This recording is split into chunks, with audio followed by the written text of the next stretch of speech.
The exchange students were able to view but not handle the fragile artifacts at the archaeological site. So they've underlined fragile, and we need to think, do we not want to change it? Is fragile the right word to use, or do we want to replace it with weak, decrepit, or sickly?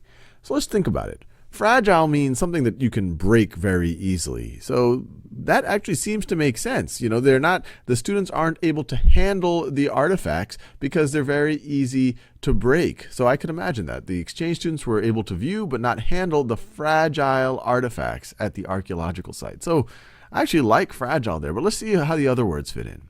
Weak. So weak, if you're talking about a thing being weak, it means that, okay, if you were to kind of, it wouldn't be able to support a lot of weight maybe, or it does mean that, you know, it might kind of fail under pressure somehow.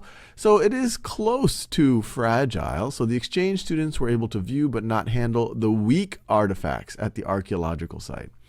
Yeah, weak just doesn't as strongly give this notion of being easy to break. Fragile really talks about that. And it's very clear, okay, you wouldn't want to touch, you would kind of restrict people touching something that is fragile. So I don't know, this one is, I don't feel so great about it. Decrepit. So decrepit is something that's kind of old or worn out.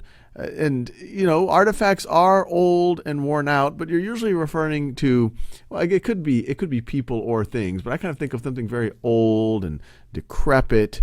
And decrepit by itself isn't saying why you're not allowed to touch it, I guess is the main takeaway. The exchange students were able to view but not handle the decrepit artifacts at the archaeological site. It's, you know, just because something is old and worn out doesn't mean that that's the reason not to touch it. The reason not to touch it is because you could break it easily. So I'll rule this one out. And then you have sickly.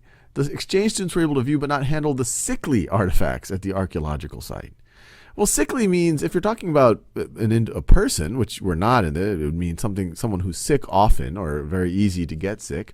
Or it could mean, you know, just kind of a pungent smell or something that just makes you ill. And I don't think that's the reason why they're not handling it. If they said the students were able to view but not smell, maybe you'd go with the sickly artifacts, and even that would sound a little strange. So the fact, I really like fragile here, and all of these other ones don't really feel as good. So I'm going to go with no change.